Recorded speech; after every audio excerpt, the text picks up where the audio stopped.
practice. Today, of course, it's the full moon. You guys know that. Yeah. The full moon is in Sagittarius, okay? So this is the kind of stuff that we do need to time our rituals around, see? And since it's in the energy of Sagittarius, that represents spiritual wisdom. So these are the things that expansion in that area. So these are the things that we, should cultivate during this full moon. When we do our rituals, this is the energy that we should be tapping into.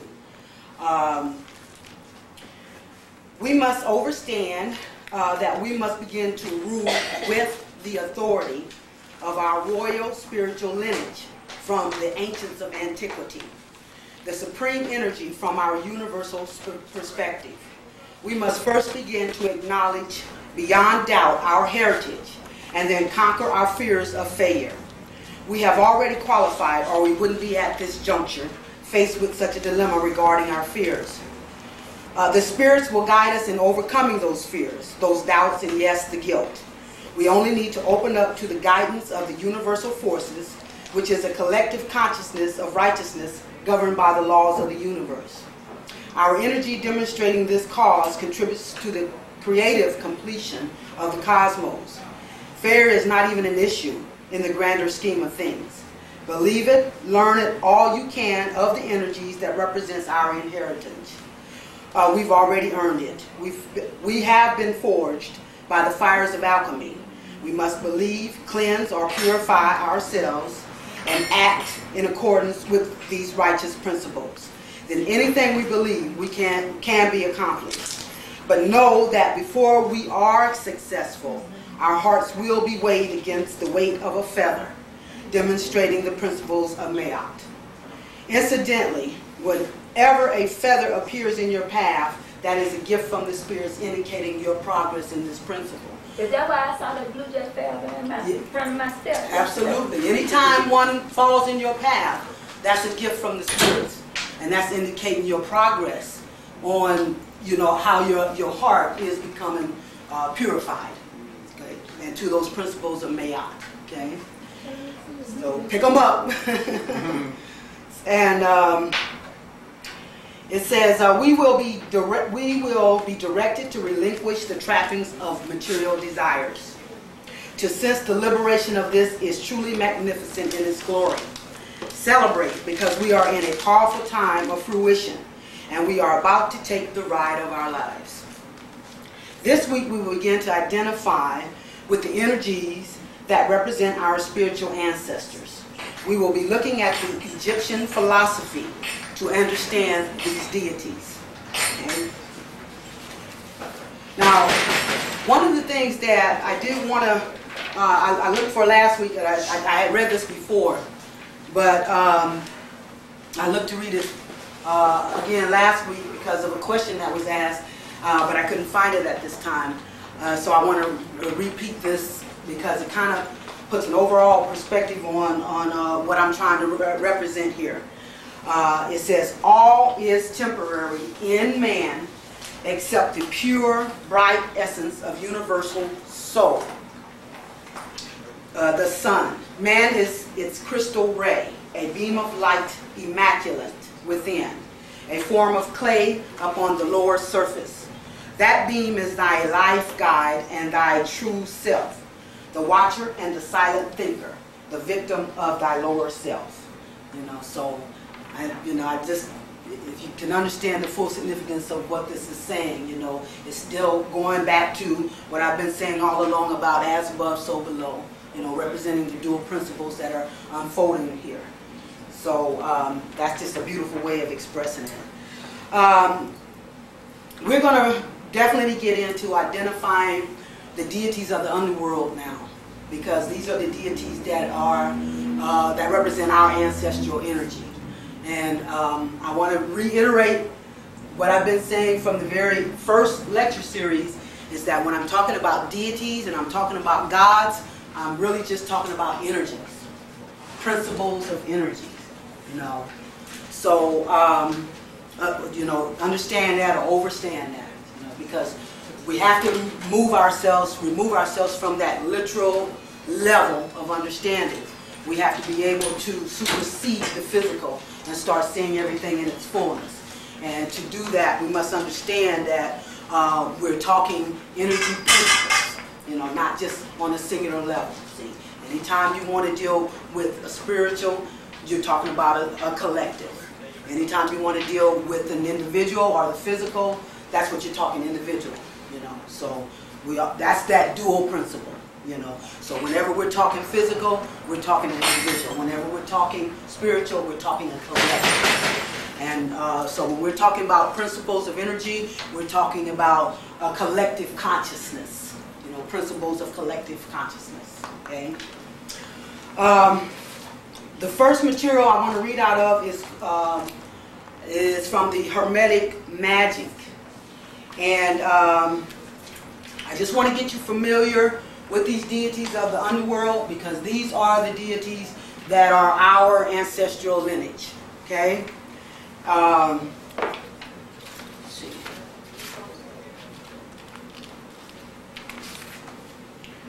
And the first part I want to read says, in the cosmology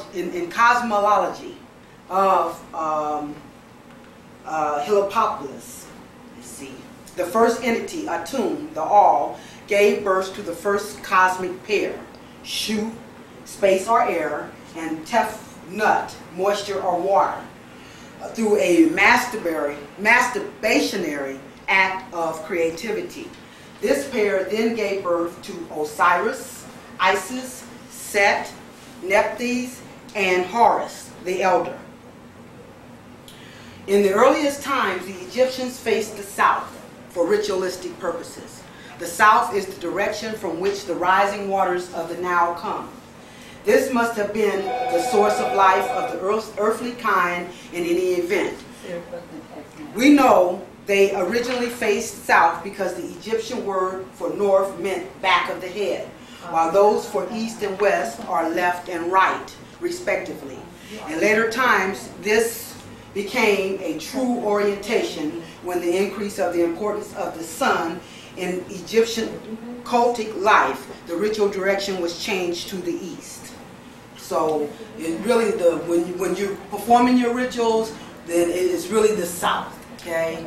It was changed in later times to the east, but the ancient Egyptians used the direction of the south to perform their rituals. So that's what you want to do. You're going to acknowledge all the four corners, but the south is the way that you would normally face when you're performing your ritualistic practices, okay?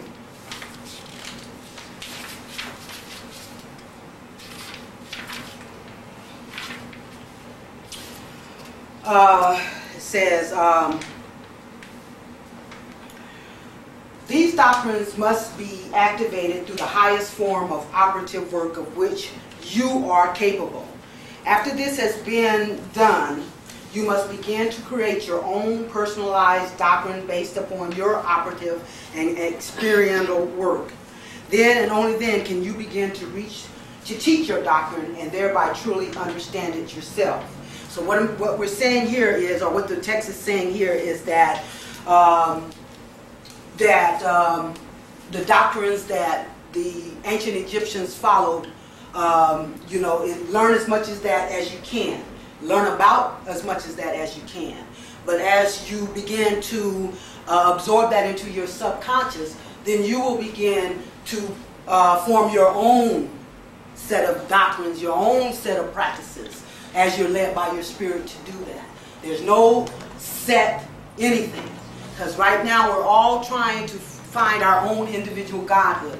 We're moving into the age of Aquarius, which means that we have to find our unique path and bring it to the table to make a whole.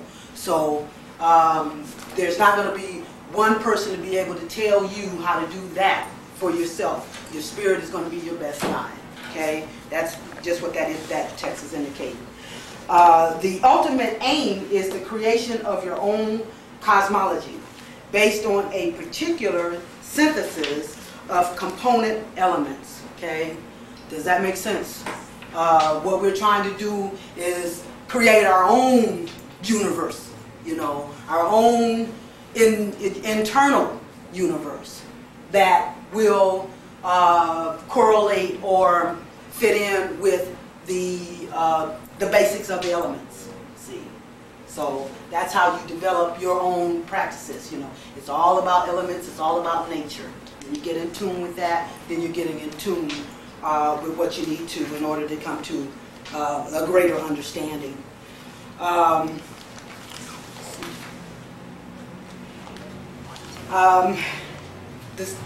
What I'm about to read now is really, I mean, it's called the first part of an epistle from Arabus to Amanus, translated from an unknown tongue. In the name of the firstborn son of chaos, who is intelligence, I greet thee from the land of eternal day. Thou hast asked of me to set down in words my knowledge of the origins of the orderings of the world. Herein are my thoughts, perfectly concealed. It is for thee to reveal and open them. What thou readers hear is but a continuation of what thou hast learned while thou didst dwell with me long ago. Before time began and before nature moved upon the face of the void, God the mind dwelt in darkness and solitude, as an egg in space was the mind.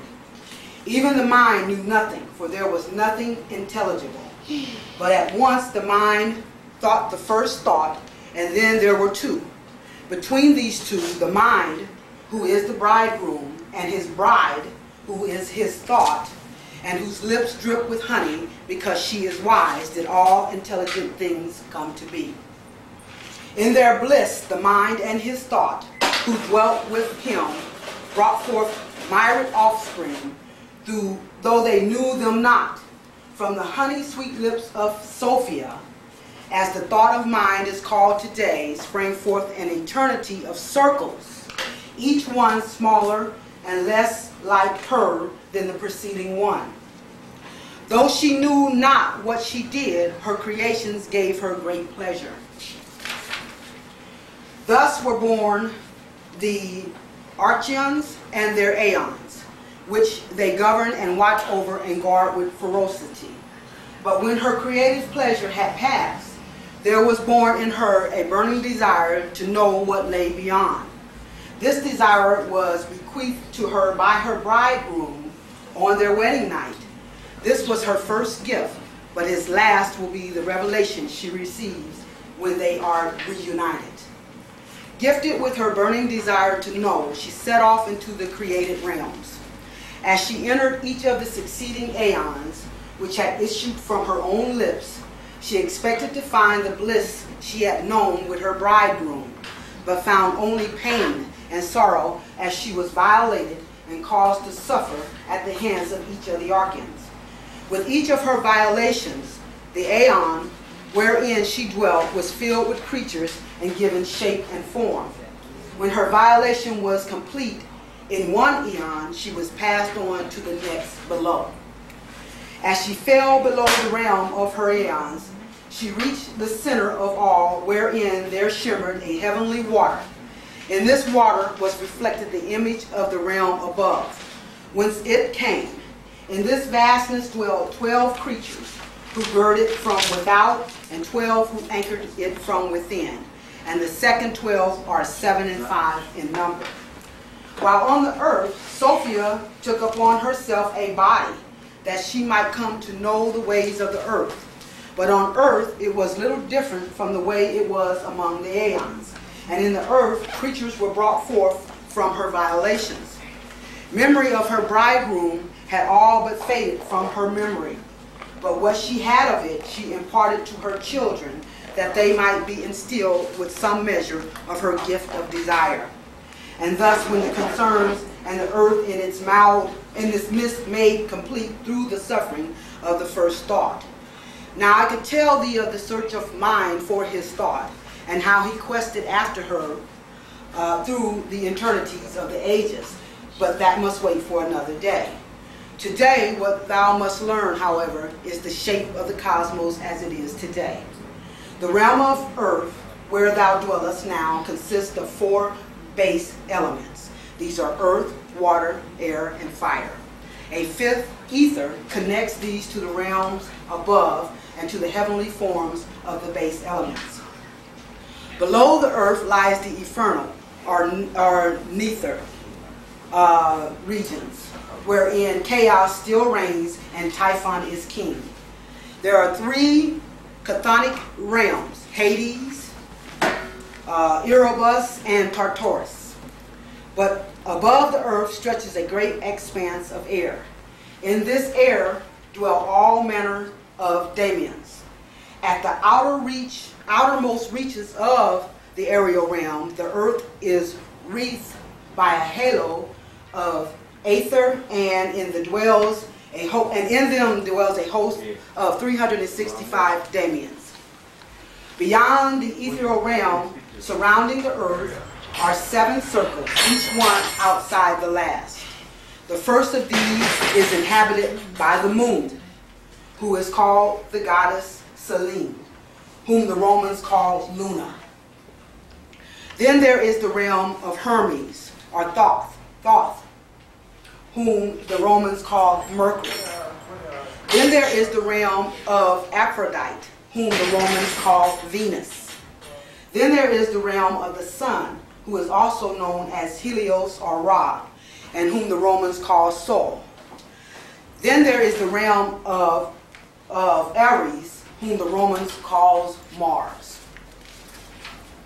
Then there is the realm of Zeus or Ammon, whom the Romans call Jupiter. And then there is the realm of Cronus, whom the Romans call Saturn. Beyond the reaches of Saturn lie the gateways to the supernal regions beyond. These are the 12 living creatures of the zodiac who rule over the realms below. But of the stars, there are none more powerful than those we call the immortals, who never know death or decay. These are the eternal ones of the northern heaven, wherein dwells the ageless intelligence. There are many gateways to the supernal regions, wherein dwells the infinity of aeons. Each aeon is ruled by an archeon, and each is an expression of a word which issued from the first word uttered by God the mind, which was an embodiment of his first thought, and who remains hidden from him until he is able to find her in the nether region. This is all I have to say at this time concerning the shape and nature of the world. Seek the mysteries. And this is called, like I said, this is called the first part of the epistle from Abaris to Amanus, translated from an unknown tongue. I thought that was kind of fascinating. If you were able to understand, follow me on that one, because from an operative viewpoint, it is most important to understand that the earth and earthly life is the focal point of Hermetic magic. Influences are chiefly drawn from gods, daemons, or angels dwelling in the elements, earth, water, air, fire, and ether, as well as the heavens or below the earth in the colonic realms. See? So this is just expressing the fact that we do have access, to magic. We can do that because it comes to us through, like you said, these elements, and we can access that realm. Okay.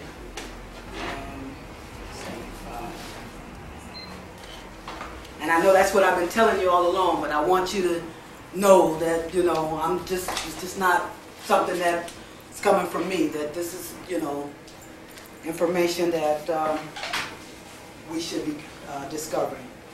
It should be noted that from the earliest time, the cause of the individual will was championed by the god Set, Typhon. Although the official cult of Set declined in the latest periods of Egyptian history as that of Osiris ascended, the Typhonian spirit gained power as foreign philosophical and religious schools from Greece and the East gained strength.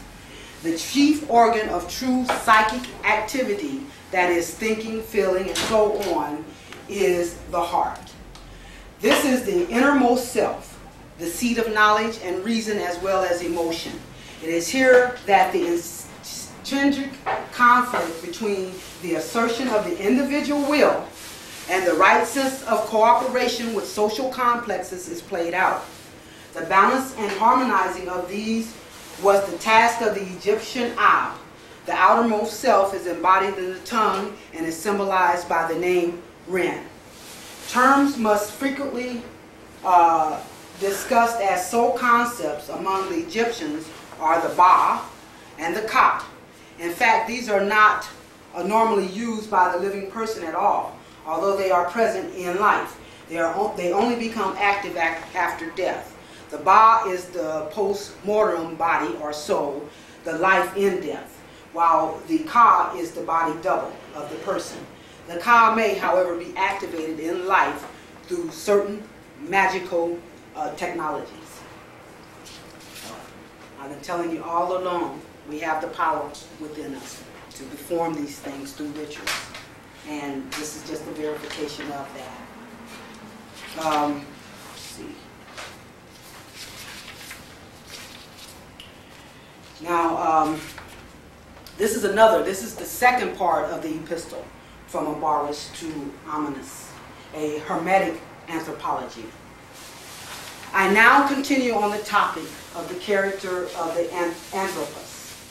As thou hast also asked me to set down in words my knowledge of the origins and characters of the Anthropos. Again, my thoughts are herein perfectly concealed. It is for thee to reveal and open them. Know thou that the Anthropos is a creature of intermediate nature, and become like unto a creeping vine, or like unto an angel or God. The key is found in the will of the Anthropos himself. Man, or the Anthropos, it is said by some, was created in the image of God. This is indeed so, but his origin is not singular, but manifold. In the Anthropos is contained the seed of all possibilities, both physical and spiritual. In the earth are contained all physical possibilities, and so it is in the body of man. But only the soul of man contains the seeds of all spiritual possibilities. This is so because the Anthropos is indeed a reflection of the totality of the Most High, the One, the very God who could do naught else but create. And create he did by means of his thought and his word, which is embodied in his thought. In the Anthropos were coalesced the potential of the Most High, but this cannot be realized unless it receives impetus from within the creature whereupon he hears the word. The body of man is the focus of the perfect reflection of the essence of the cosmos, of the universal ordering of the world.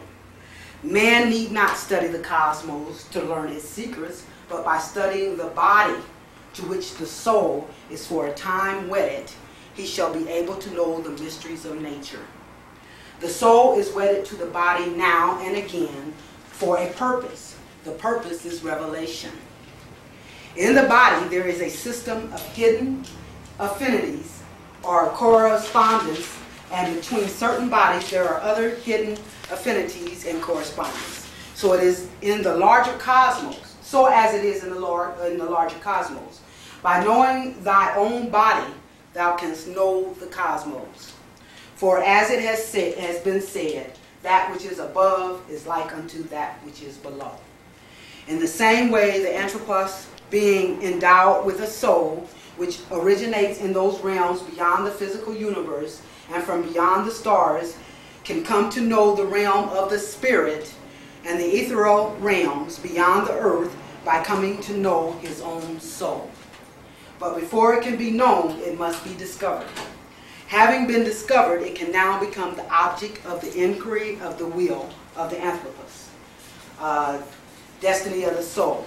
What the soul comes to know depends entirely on the inner character of the soul, and then what the will of the soul undertakes to cultivate the seeds which are found in that character. If they follow their appetites and are nothing but creatures of nature, and do naught else with their lives than consume and execrete, be that food, money, or effort, they will be little else than plants, or at best earthworms. If they follow their senses and are nothing but creatures of nature, and do naught else with their lives than gratify their 5 physical senses, following pleasure and avoiding pain, they will be little else than beasts of the field. Perhaps therein they shall become as noble as a hound or eagle, but they shall not be human. If, however, they apply the rationality of their souls, and by means of their own efforts rise above the appetites and beyond the senses, to them a great mystery shall be revealed. For they will have become truly human, and will come to understand their connections with the realm above. But yet greater mystery will be revealed to those who learn how to cultivate the seeds of divinity, which are innate in the soul of the elect of the earth. Each seed, such seeds are cultivated by exercising the faculty of magic, the ability to use knowledge to alter the nature of the soul, or to alter the order of nature surrounding the soul. Upon the death of the body, it returns whence it came and becomes one with nature once more. This will also be true of those souls which have been consumed by their own appetites, or which have been imprisoned by their own illusionary existence in the realm of images presented to their senses in life. But for those who have applied their rational facilities, some part of their souls may indeed survive, though they will, by force of necessity, forget all which they have learned in life, only to return to life in time, go beyond the gifts of the rational soul to ascend to the realm of the demons and angels.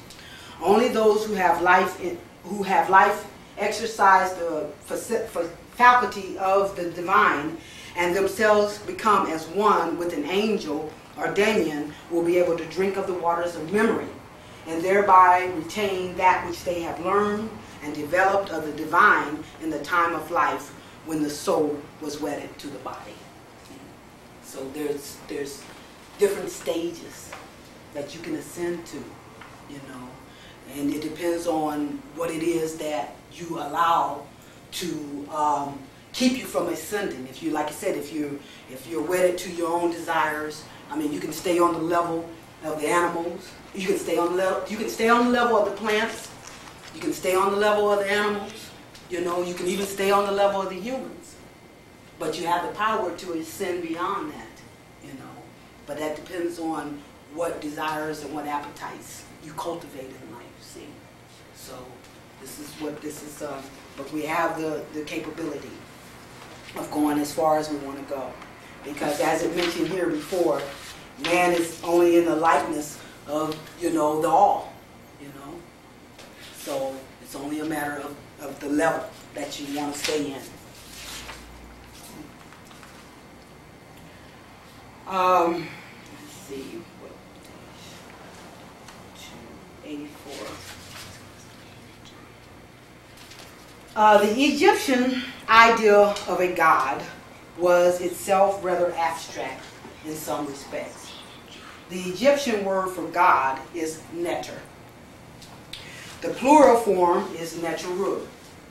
These neteru seem to have been something akin to principal substances. This is why they could be so easily mixed and combined in the Egyptian mind.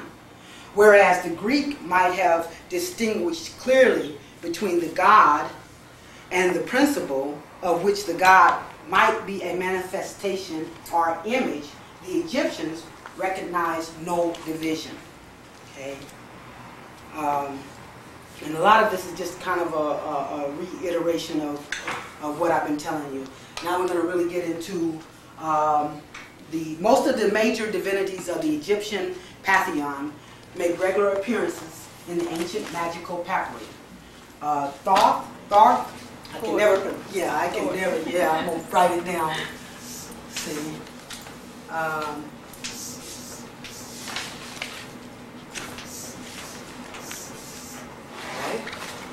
And that's really Tahuti. Mm-hmm. That's really Tahuti.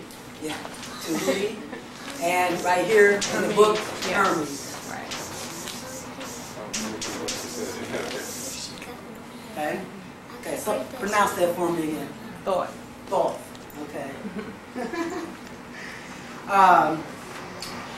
The Greek form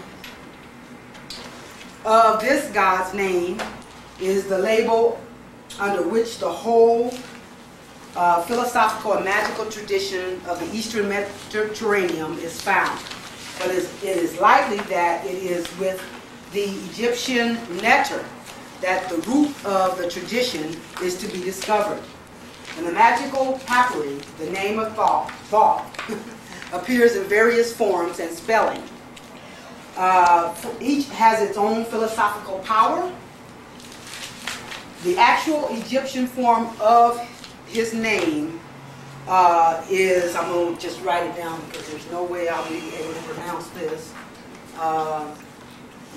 This is how they got it. H W R Y. Okay. He is closely associated with the moon.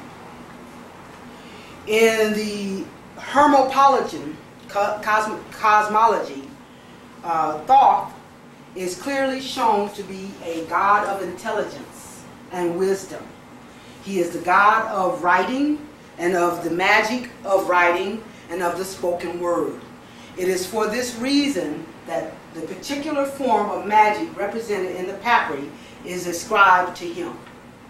Thoth can act as the great god in the literature of the magical papyri.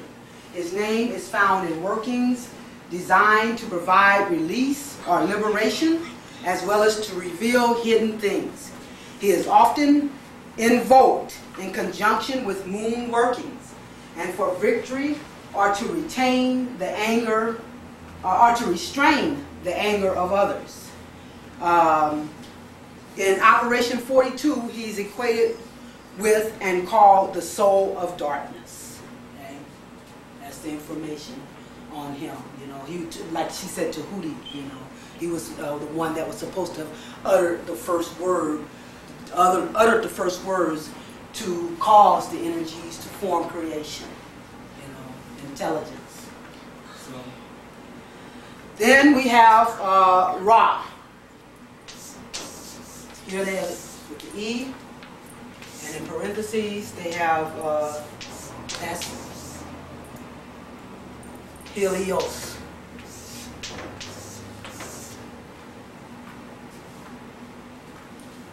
Okay. Ra is the god of the sun. The formula often occurs, it's PHRE is the formula they're talking about.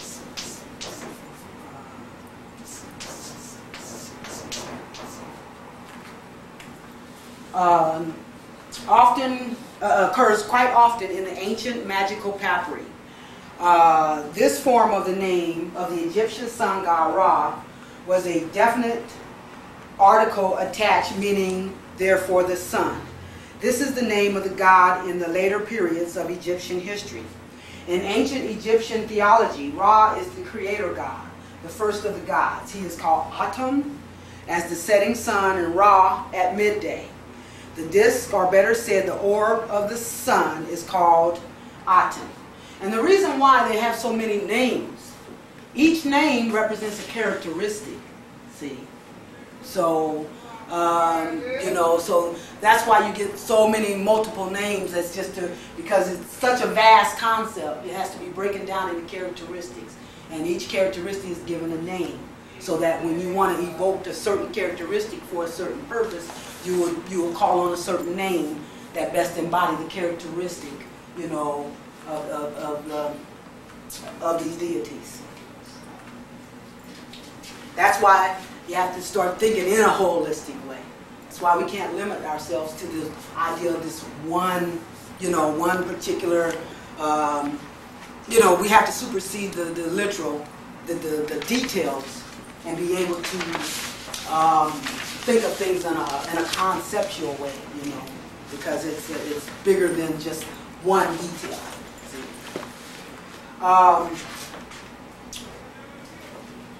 Let's see. Ra is clearly the god of creativity and the originator of motion and change in the cosmos. Ra is commonly combined with a wide variety of other god forms and often equated with others. Two of the more notable of these combinations occur in the Papyri literature and with Helios and Horus. Let's see.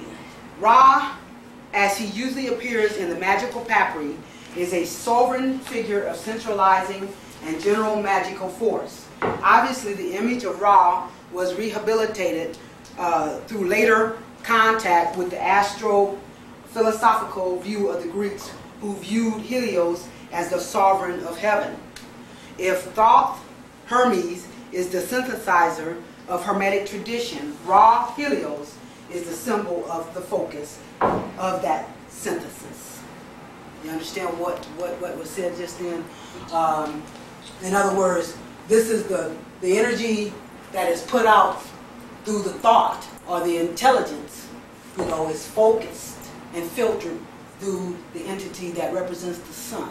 See, just like the sun represents, for us, it represents our heart, you know. So that is like it pumps the blood through the bloodstream. See, so that's the same way the sun pumps the energy through the universe. See, so it's the synthesizer. And then the next one we're going to talk about, of course, we're all familiar with this one.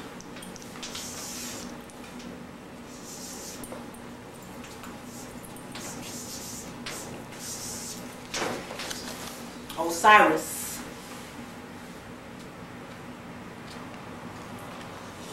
In the common religion of the Egyptians, at the time of the writing of the magical papyri, no god was more important than Osiris.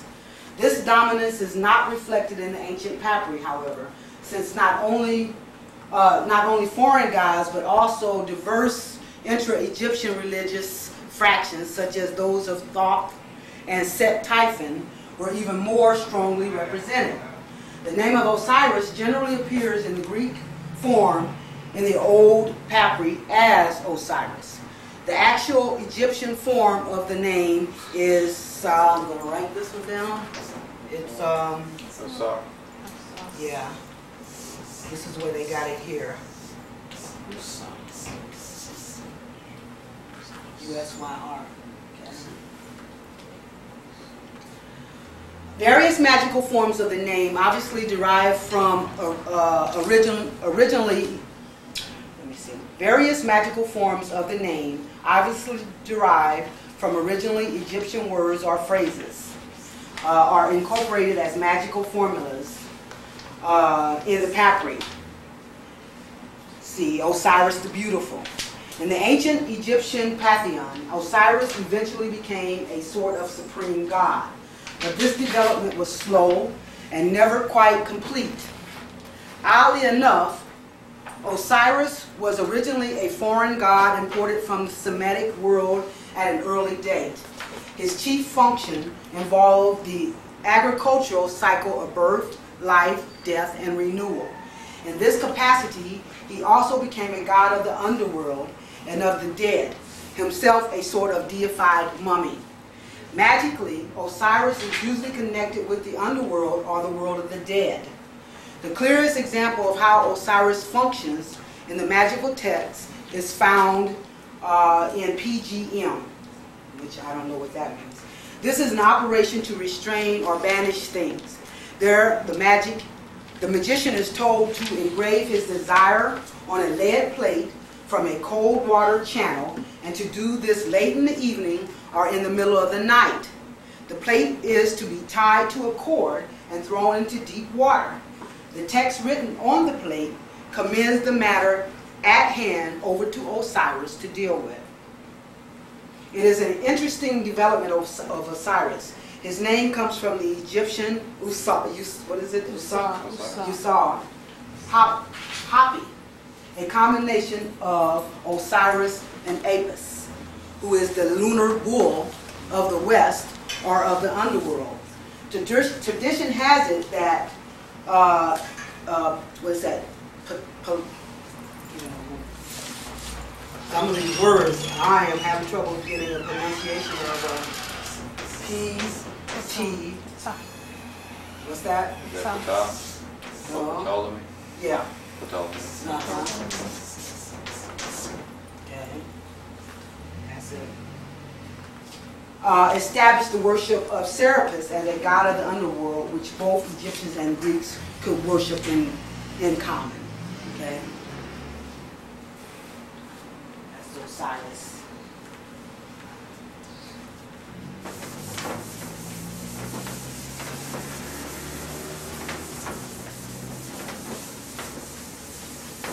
And of course, the next one we're going to talk about, who knows? Guess.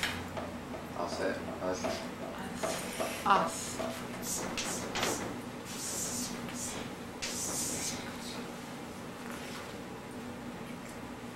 Isis is another highly popular deity in the late Egyptian period, who is relatively rarely mentioned in the magical papyri. Her name appears in the papyri in the form of Isis. One magical papyri mentions several of her secret names, and they've got a whole list here of names for which she was called. For most of the ancient Egyptians, Isis was their greatest goddess. She personified the force of life and the feminine power to give life and to renew it. Perhaps the most frequent mention of Isis comes in her connection with the black swath of cloth used to blindfold the magician for certain workings. This is called the Black Isis Band and was originally supposed to be taken from a cloth used as drapery on statues of the goddess. In operations in this book, she is sometimes mentioned in connection with Osiris. She is supposed to have been, a counterpart of Osiris.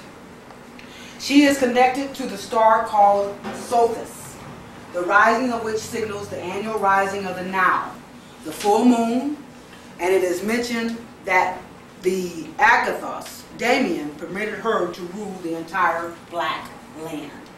Okay. Next one they talk about is Horus.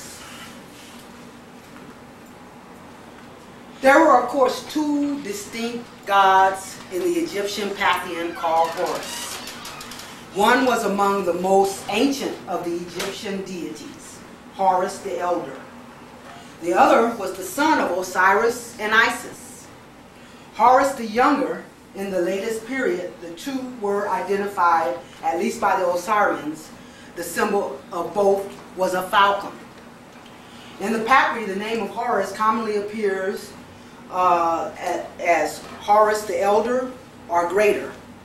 Appears in a magical formula in a hermetic rendition. In the ancient Egyptian pantheon, the two Horus figures originally had very different functions. The older one, true to the actual meaning of his name, was a deity of the horizon and the chief god of the inhabitants of Lower Egypt. Horus, the younger son of Isis, seemed to have been engendered simply to avenge the death of his father, Osiris, who was killed by the eternal Set. Reference to Horus was surprisingly rare in the old papyri. Most of the time when he is mentioned, it is simply to evoke a mystic situation in which he plays a part, such as his fight with Set. Okay? And then the next one they talk about is Amun. Okay? And in parentheses,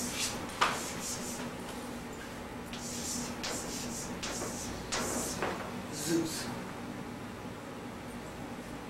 The name of Amun, Amun or Amin, appears frequently in the papyri. There, the name is usually spelled. I'm not going to even try that one. His name originally indicates he who keeps his name hidden. He was thought to be beyond the ability of men or gods to conceive of him. Although Amun was an ancient god, he was only of local importance until later in Egyptian history. He gained his greatest popularity in combination with the sun god, Ra, in the form of Amun-Ra. But his importance in the later Hellenistic age stemmed from the identification of Zeus with Amun. In the form of Amun, the Egyptians and Greeks worshiped the god in common. And then the next one they talk about here is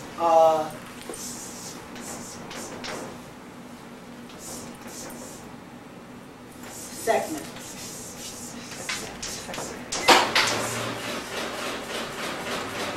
The lion goddess.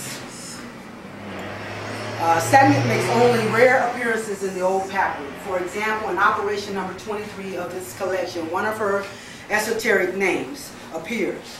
Her main function in the ancient Egyptian pantheon was that of a goddess of war, plague, and aggression. Her name is derived from the Egyptian word power. As such, her essence was certainly understood by the writers of the papyri. So she is one of them that you would call on when it comes time to raise hell. When you want to throw down, that's who you go to, Sekhmet. That's the energy you want to appear to. Sekhmet. Sekhmet. Then we have, this is another one.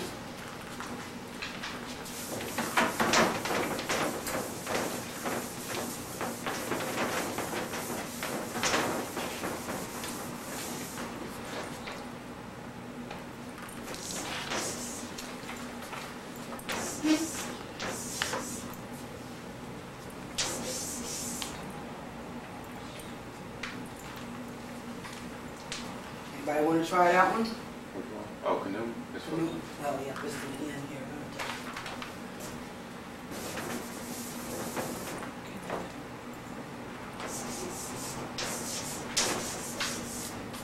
Canoe. Canoe was one of the oldest gods worshipped by the Egyptians. His chief seat of worship was at Elephantine in the Upper Egypt. Compared to his diminished popularity in the latest phase of Egyptian history, his name occurs quite frequently in the magical papyri. There his name appears most often, and of this book it appears in operation number 44. His continued importance in the magical tradition reflects the primitive power of Khnum as a total god, the primal shaper of life and the god and of the gods themselves. He is also the creator of humanity. He is often depicted creating a man as a potter turning the human form on a wheel. It is his function as a maker, as a creator, which is most important to the Hermetic magician. And then the one that I've been talking about throughout my series, which represents our energy.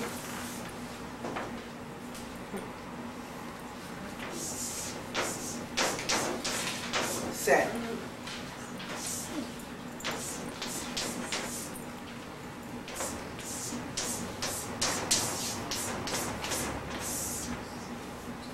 Set. Typhon. The name of Set appears quite frequently in the papyri, despite the fact that in the more common cultic life of the Egyptians, Set had become largely diabolized by the late Roman periods of Egyptian history. Set is unabashedly used in the magical papyri. The form of his name is usually rendered as CH, like C-H-O. And they got a little something inside of there. Other magical names or formula in which the name of the god Set appears include the whole list and occurs so frequently in operations which also use Set that they too must be considered secret names of certain aspects of Set Typhon. In the history of ancient Egyptian religion, no god is older than Set. No other god underwent such radical changes in attitude toward him by the people. In the beginning, Set was a regional god of Upper Egypt. He was a warlike and aggressive force with tremendous creative powers born of chaos and darkness. When foreign invaders came to dominate Egypt on occasion, it was Set with whom they most identified their own god. Due to a combination of Set's original ambiguities and his subsequent alliance with hated foreigners, many of the other Egyptian cults vilified Set as a god of evil. This found its ultimate expression in the late and decadent Osirian cult. The Setian force was never fully rejected by the Egyptians. His symbols and his power were thought to be indispensable by all Egyptians. For example, the scepter carried by many Egyptian gods bears the distinguishing marks of Set, the head of the Set animal, and the characteristic forked tail. Other symbols of Set include red color, hence the general taboo on the use of lamps colored red in the historical papyri. The animals closely associated with him are the donkey, the ass, the pig, and the fish. It is for this reason that the papyri often speak of the use of the blood of an ass, especially a black one, or the prohibition on the eating of pork or fish to maintain ritual purity. In the old magical papyri, Set Typhon may be evoked for any number of purposes. This is certainly because among the old Egyptian gods, no other god would more amplify the role of the Hermetic magicians in the social order than Set. By the twilight of the Egyptian culture, typical magicians were figures out of step with their native Egyptian society. They had enthusiastically embraced foreign thoughts and practices and had rejected the domination of the Osirian cult of the establishment. Thus, it is easy to see why Set would have become one of their models. Nevertheless, warnings are often made in the old papyri not to use certain Setian symbols, such as the color red, or to eat fish, pork, and so on. In another spell, however, the god may be invoked freely and his name exalted. This shows as much as anything the degree to which the magicians were free of normal moral constraints and just how much they considered their craft a pure technology. Okay? And so these are the main ones. These are the main deities of the underworld that are mentioned here. You know, and I just wanted to give you some background or some type of understanding of what they represent, how they came forth. And the last thing I want to read from this is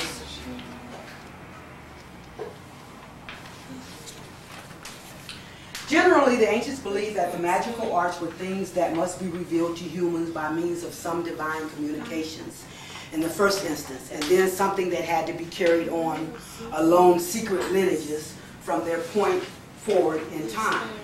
It was the art and science of the gods and goddesses themselves, and it was supernatural in origin. Magic made use of the principles of the cosmos and was the means by which the gods and goddesses were able to create and to some extent guide the development of the world. For the ancients, the art of magic was a matter of applying mysterious principles revealed to the magician either by a teacher or directly by a god or other occult source. Its practice was limited to gods themselves and to the elect of this terrestrial sphere. This was because those who were not elect simply could not make magic work. It was not only a matter of what you did, it was also a matter of who or what you were, and what you had become through initiation and or election. For the ancient Hermetic magicians, the ultimate aim of their pursuits was certainly not simply catching thieves, obtaining lovers, or protecting themselves from demons. Operations of this kind was basic laboratory experiments as in chemical engineering. The discovery and realization of the highest of principles may be the aim, but practical experimentation can be the foundation and proving ground. The theoretical underpinning of ancient Hermetics was provided by the idea that all existed was derived from the fullness of being, and was thus of one essence, and that all of this was therefore linked from the cosmology orderings through the theological and Damian realms down to the psyche of humans. Gods and cosmos are linked. Discovering ways to work with the hidden linkages was the essence of initiation and magic. These principles are hidden from the mundane mind by reason of the lack of the mundane mind's ability to perceive them. Although logic and reason is able to bring one close to an understanding of this higher reality, it alone can never cause one to realize and have true knowledge of it. This is because although the highest and lowest worlds may be similar in structure, as above, so below, and be linked by hidden correspondences, they are still different in kind. The science holds the greatest single key to theological understanding of the magic of the ancient Hermetics, at least as far as the evidence of the Greek magical papyri allows us to discover. Magic works chiefly on the basis of a theory of complex correspondences between elements in the supernal realm and the mundane world. This was the basis of all the occult sciences, astrology, alchemy, and so on, and the basis of famous Hermetic dictum, as above, so below. It's a multi-dimensional system of symbolic correspondences with a ready-made communicative contacts. As humans can communicate by means of sounds and visible signs in writing, so too can humans communicate with gods, as gods must be able to communicate with one another by means of the more mysterious aspects of the elements. So it's just kind of saying in more scientific terms what I've been trying to express. It's the fact that we got to start doing it. We got to start doing these rituals. We have access. We can make a difference. Not only in our lives, but for the earth and for the universe. So we do have that capability, and believing it. Just like I said, starting off, first we have to believe it.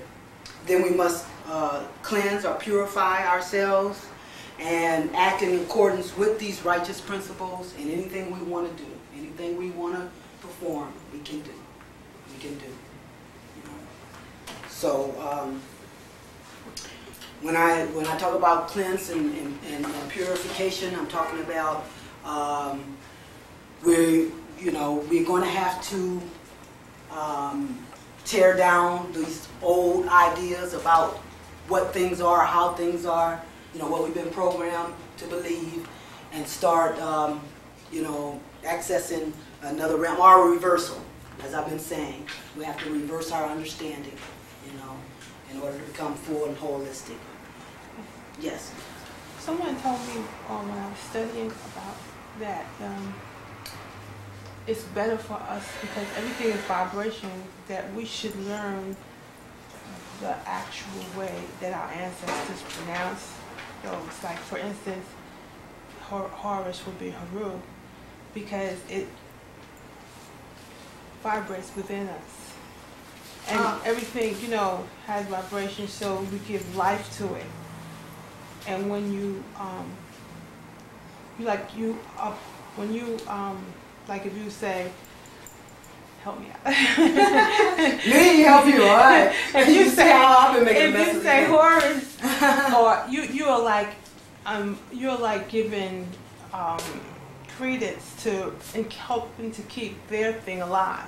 Am I saying that right? Yeah, I guess you are. Yeah. And did you want to add something to that? Yeah, understanding what you're saying and taking it with that. It goes back to when you first come into this ancient way, and how it's been passed on, and how it's been perverted through, you touched on this earlier, how it's been perverted through present day systems and their misuse, and they're attacking spiritual forces, turning into people, turning the name backwards and forward, and then giving it back to you.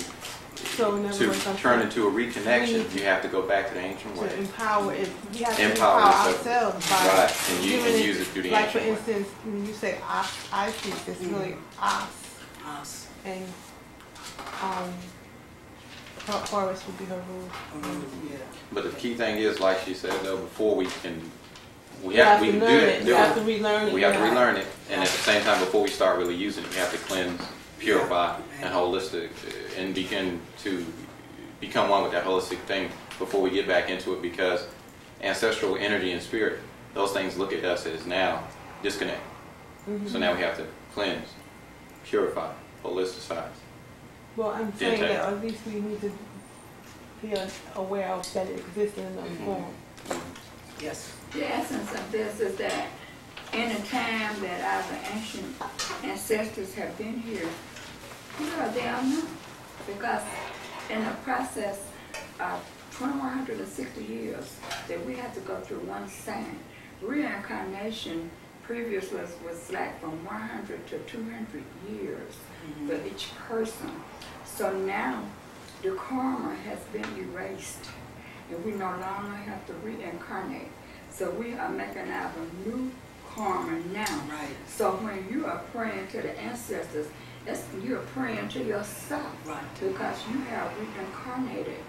The ancestors have reincarnated in Through you. Right. So the ones that are trying to raise their spiritual values, it's locked in your subconscious. Right. And you are the I am Right. that I am. Absolutely. And that means we are the creators Right. of what we're trying to see. We have to understand, we have to look at principles, you guys, and so that we are not tied to these literal details. What you're understanding is what is important, okay? Because it's what's coming from the spirit realm, the internal, or like she said, the ancestors. So it's our understanding of what we're putting forth is what we're creating, okay? So you can get hung up on those pronunciations, and that can keep you from, okay, like, what's his name, Thought. I just can't pronounce that word right. So am I going to let that hang me up? Am I going to let that stop me?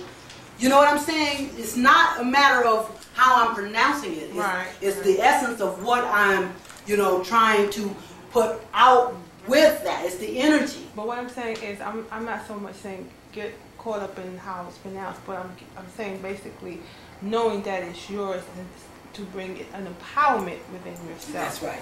That's what I'm saying. Yeah, right. Excuse me, I beg to differ with you on pronunciation because you have negative entities out there. And when you're doing those rituals, and if you don't put your protection around you, and you will accidentally mispronounce a word, and you can call in a negative entity that can invade your space, and they are called walk-ins.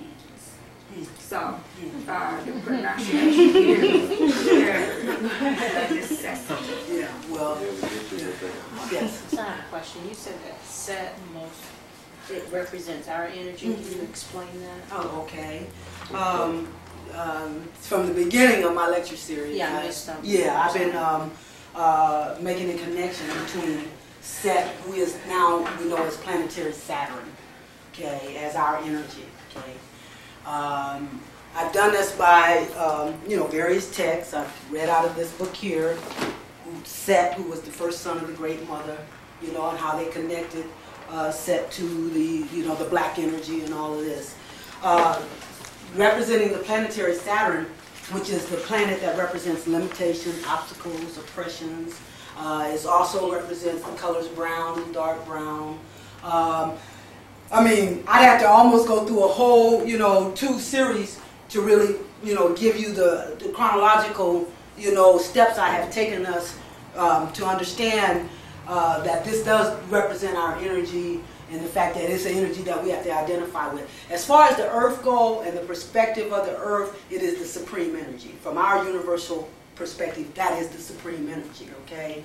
And during the time that our ancestors reigned with all of their powers of, their gifts, telepathy and clairvoyance and all of that, was at a time what they call the golden reign of Saturn. This is when Saturn was at a close proximity to the earth. And that's what gave them all their creative powers, their telepathy, being able to communicate, with the plants, the animals, each other, the cosmos. All this was because that was the supreme energy that gave them that ability. And this is what set up the prophecy. And this is the Christian story of Jesus and the return of Jesus. This is really the prophecy of Christ, because Saturn actually means crystallization. So it's actually what they raped of the information and made into the Jesus story, in other words, the return. So he fell, like I mentioned in some of this. He had there was a fight with Osiris. There was, or, which I'm going to mention later, there, in principles of energy, the male has to take out his father in order to become his father, in order to grow into his father. So in mythology, Jupiter was the son of Saturn, and Jupiter had to take out Saturn, the same way Saturn took out his father Uranus.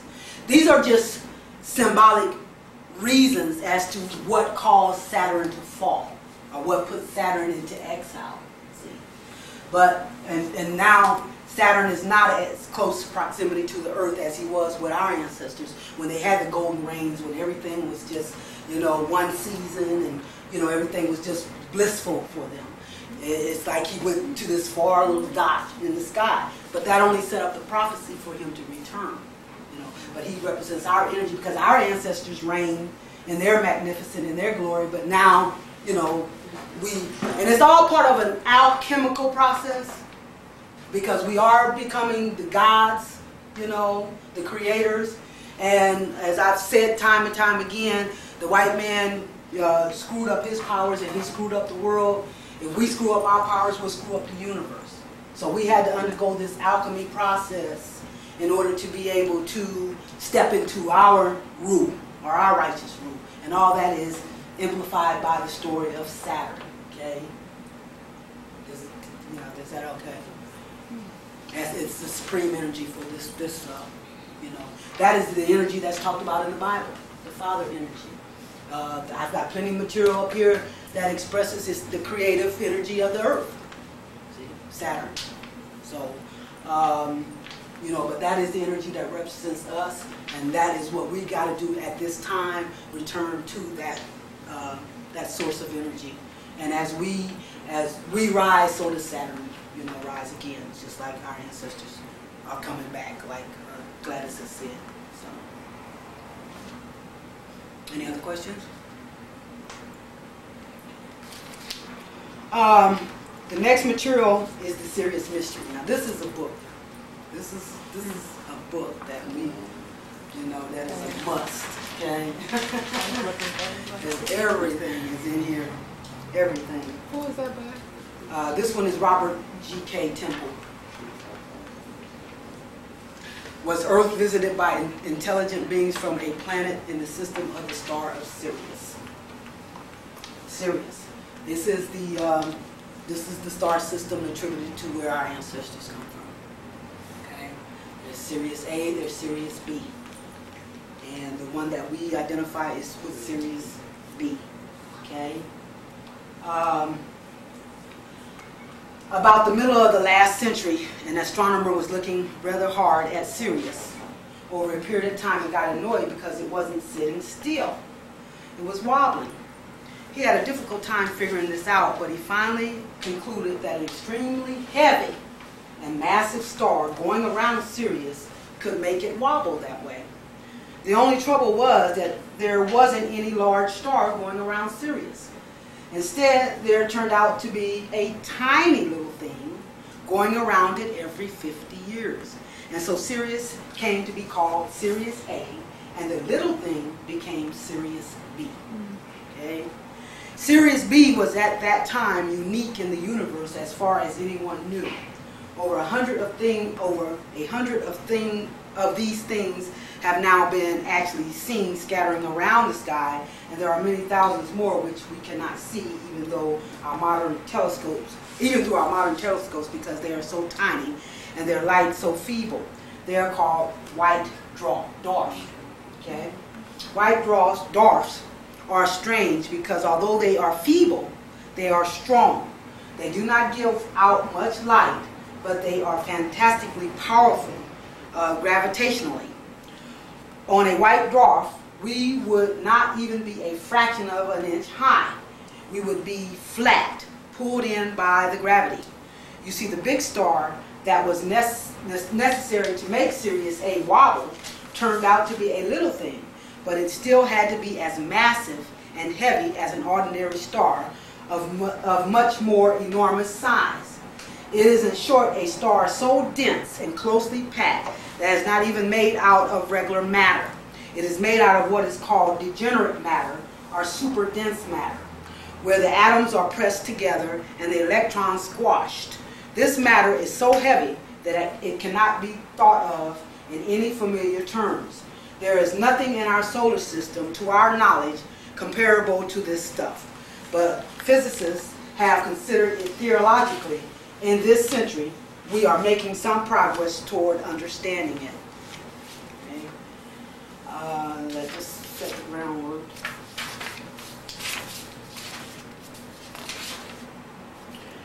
The Dogons describe Sirius B as infinitely tiny. As we know, Sirius B is a white dwarf and the tiniest form of visible star in the universe. But what is really the most amazing of all the Dogon statement is this: the star, which is considered to be the smallest thing in the sky, is also the heaviest. Digitaria is the smallest thing there is. It is the heaviest star. It consists of a metal called sagala, which is a little brighter than iron and so heavy that all earthly beings combined cannot lift it. In effect, the star weighs the equivalent of all the seeds or of all the iron on the earth.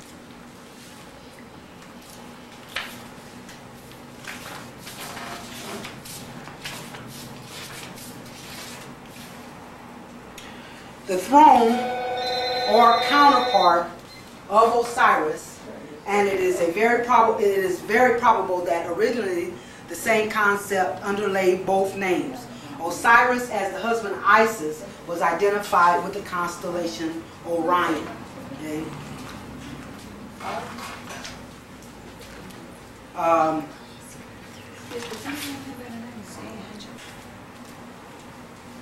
Now, onto the Egyptians, the Helika rising of Sirius is called an Egyptian.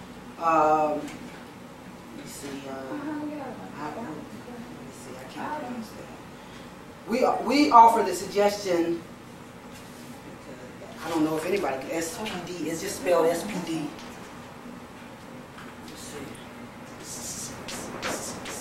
Let's see.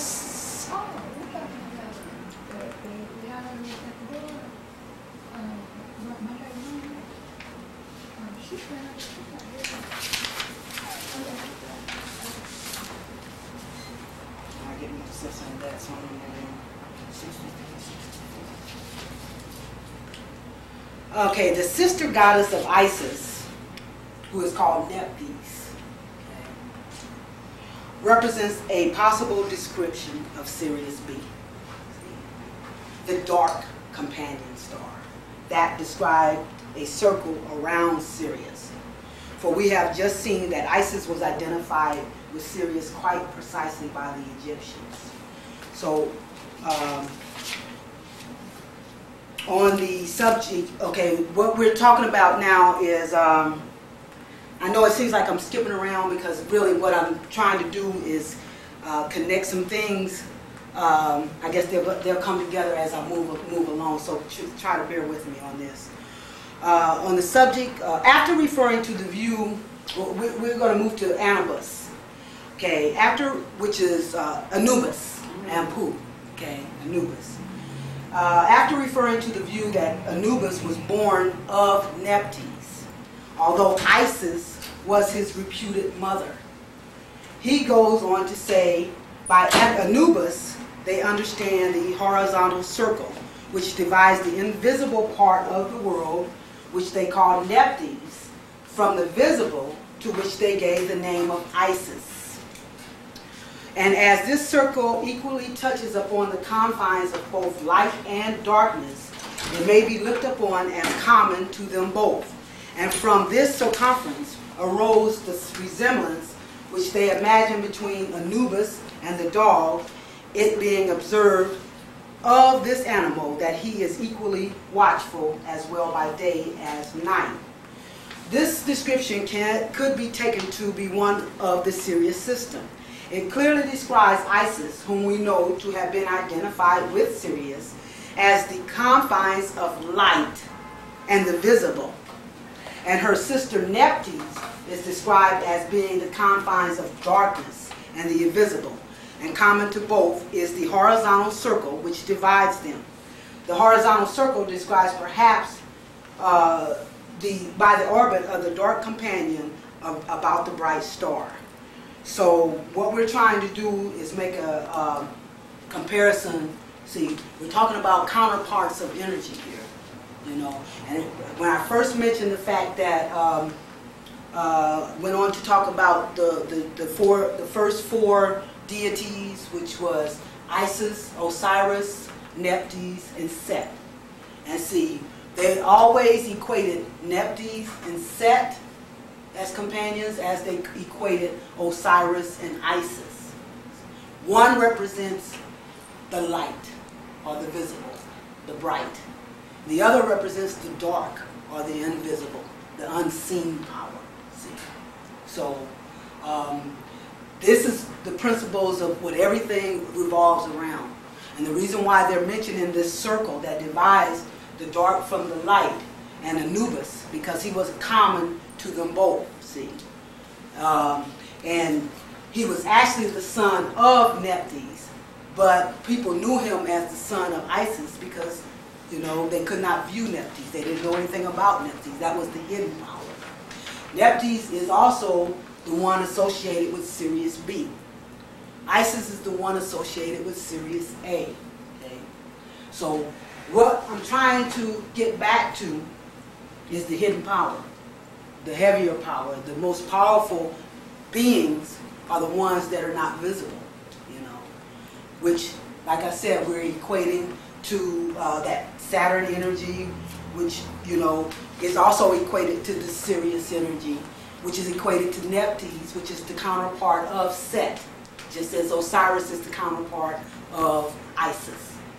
So right now we know of Isis and Osiris, but Nephthys we don't know of. Not too many people here talk about Nephthys. And Set was vilified, you know.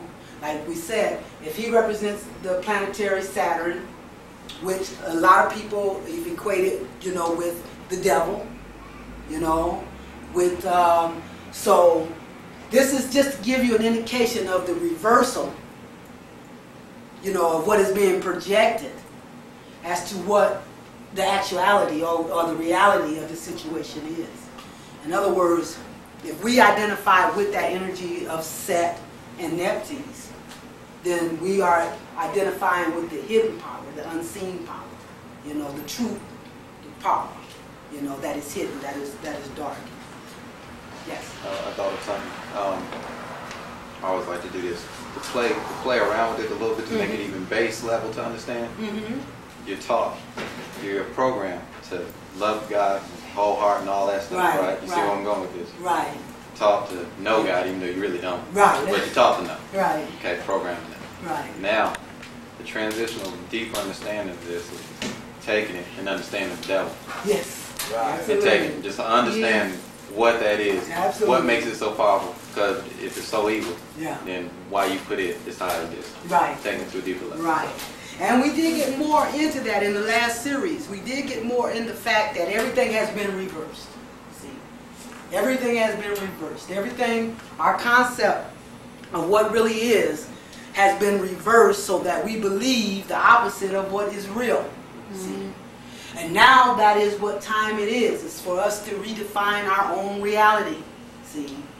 And everything that has been denigrated in our eyes is actually, you know, our empowerment. You know, we get back to that dual principle, as above, so below. There's always a dual principle going on. So, but in its opposite. You understand? In its opposites, because if you've heard me say once, you've heard me say 1,000 times. That's creative energy. Balancing opposites.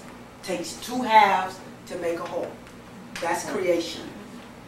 The yin and the yang, the male and the female, you know. So we have to be able to understand that nothing is whole without its counterpart or its opposite. You can't create without balancing opposites, okay?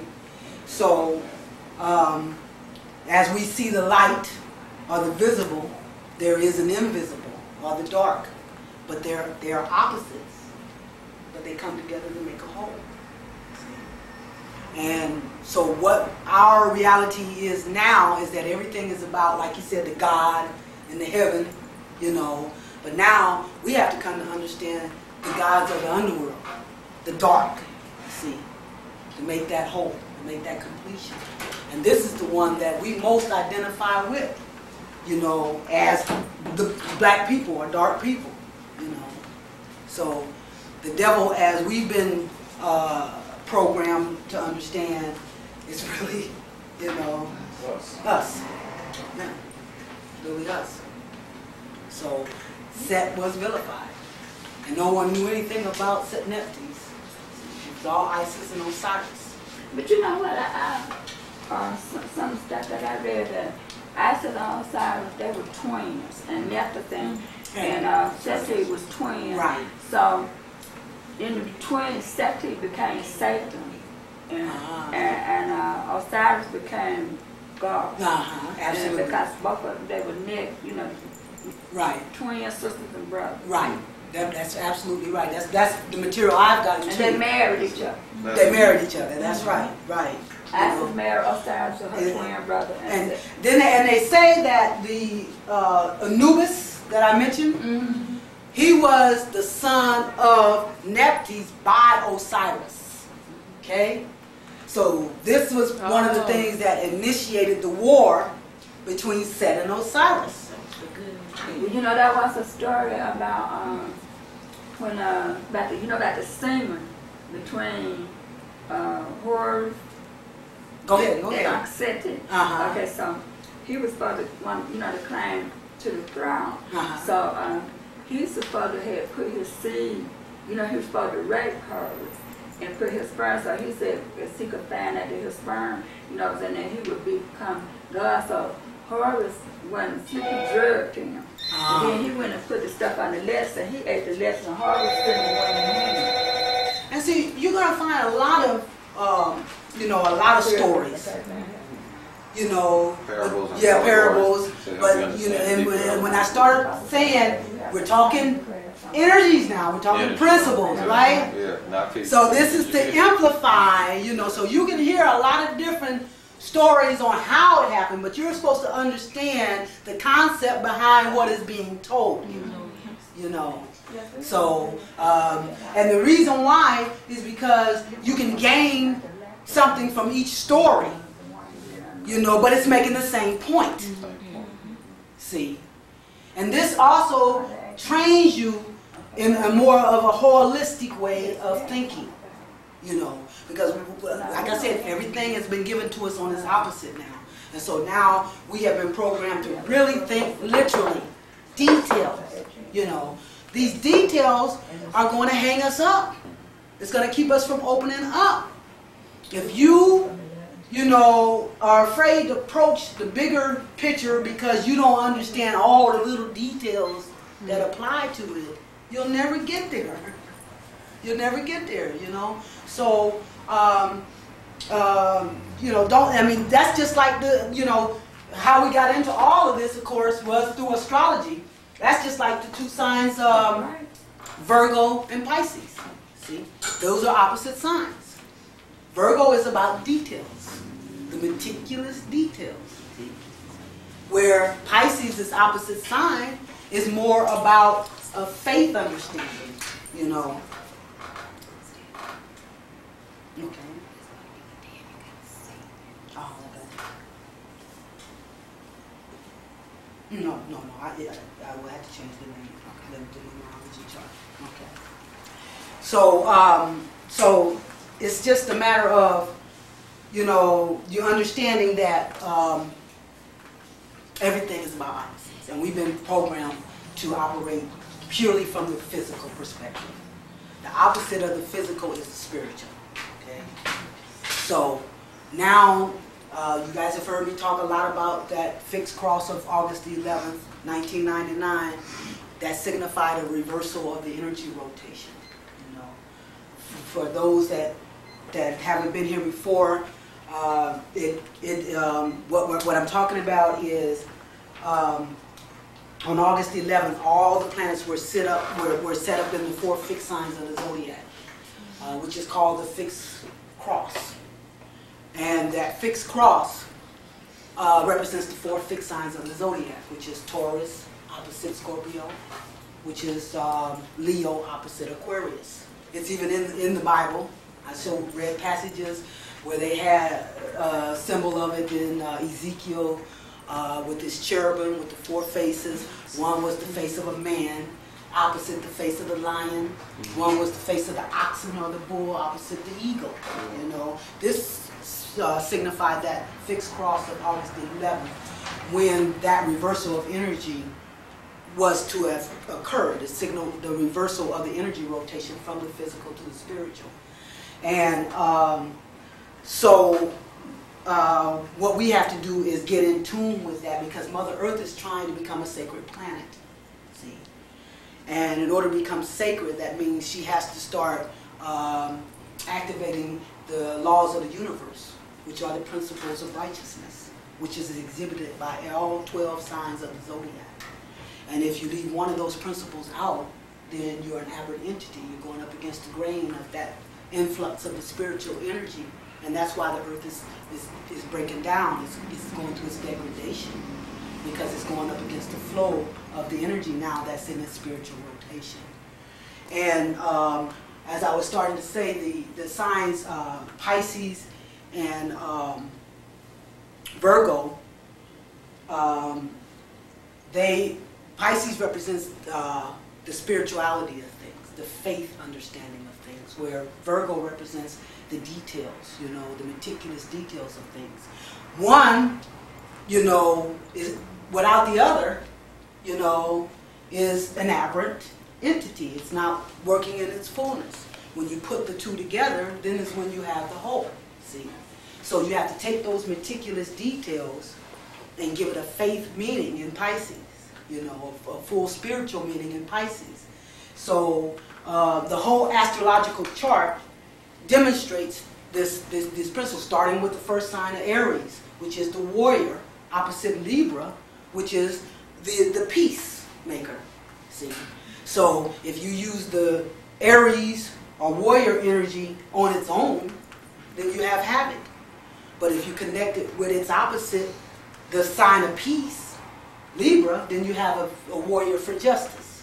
In the same as if you use Libra in a peaceful way by itself, then you have someone who will not stand up and fight for themselves. See? So you have to put these two together in order to make the full concept of what's going. The whole chart is like that. See? Each sign has its opposite, and each one represents putting those two principles together. And the reason I got into all of this, because like she was saying, the Isis, is like a counterpart of Nephthys. One is the light, the other is the dark sister. Osiris, the counterpart of Set. One is dark, one is light. Right now we're in the light. We're given the light. I've shown in some of these tapes. In the last one, I brought tapes and I showed where the white folks are doing rituals, in the name of ISIS, they're doing these rituals in the name of ISIS, They're going out there using the symbols that we should be using. But see, they don't know about Nephthys. See, we know about Nephthys, and that is where the real power is. See, that's the power that is unseen, and that's the power that we identify through, like I said, Set, whose counterpart is Nephthys. See, so this is who we need to be identifying. This is why I've been stressing Set and Saturn all along, see? Because this is the energy that we really need to identify. All these are nothing but counterpart energies. That's all they are, you know. Even Set is a counterpart of Osiris, just like Neptune is a counterpart of Isis, see? So this is why we're always talking about the sacred circle, because everything, you know, it's all about opposites. It's all about balancing opposites, you know. And so this is what we have to start looking at. We have to always now look on. It's no longer ever since that reversal, that fixed cross reversal. It's never good enough now just to look at things from a physical perspective. You know, it's the physical is still important, but right now we need more of an influx of the spiritual in order to balance it. You know, because it's only when you balance all sides that you reach that equilibrium and you move into that holistic or that fullness. See, and all these energies are within us. We all identify with our sun sign. But the sun sign only represents what we came into this life to focus on. Wherever you see the sun is where your focus is at. So what we have to do is identify with all those energies, you know, and use all those energies. Wherever you see the planets at in your chart, that's only like, because the real you, the real you is that circle, you know, representing it's just like the earth, you know, because we're nothing but the form of Mother Earth. Like I've mentioned, when we talk about the elements, when we talk about fire, for man, for us, that's passion. For Mother Earth, that's the fire or the sun. When we talk about the element of earth, you know, for us, that represents our sensitivity. For Mother Earth, it's the earth. When we talk about the element of air, we're talking about, for us, how we think, our mentality. And when we talk about the element of water, for us, we're talking about our emotions, see. So you have to be able to make that jump from an individual level, you know, to this planetary level. So when we pull in all these energies and we demonstrate our fullness, we contribute to the fullness of the earth. And you know, enhances Mother Earth becoming that sacred planet, getting in conformity with the laws of the universe.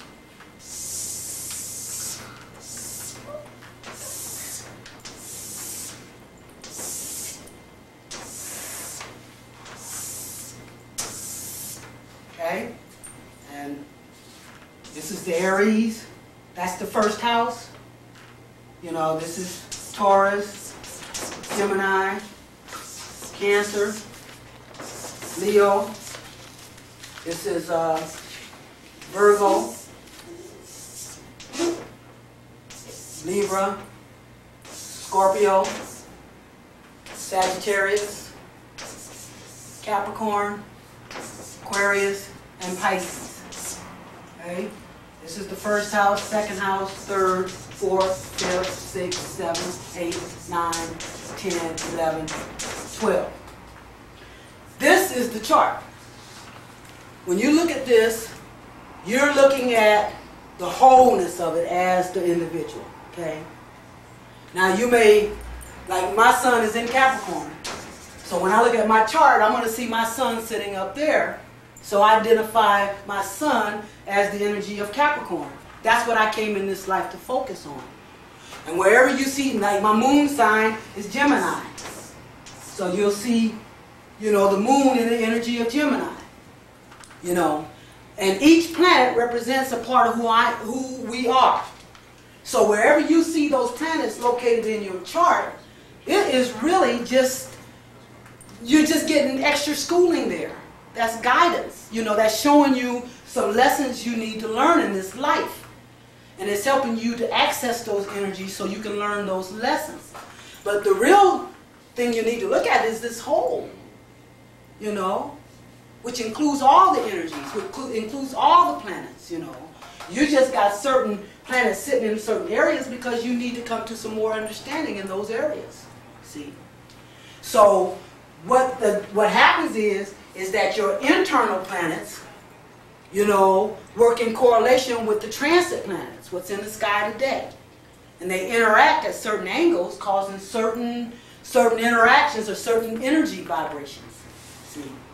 So what you want to do, and when these transit planets circle the Earth or you, and causes these angles or certain interactions, it causes you to start using some of that energy. Like I said, my sun sits in Capricorn. I don't have anything that sits in Virgo. So I probably will be more focused on Capricorn energy. I'll be focused on, emotionally, I'll be focused on my Gemini energy.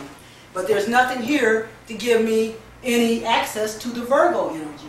So that's what the transit's job is to do, is to come around and activate these areas that I wouldn't activate naturally for myself, so that I can start including all the energies, so that I can become full and whole, you know, because you're going to more easily relate to those energies that you have planets representing that.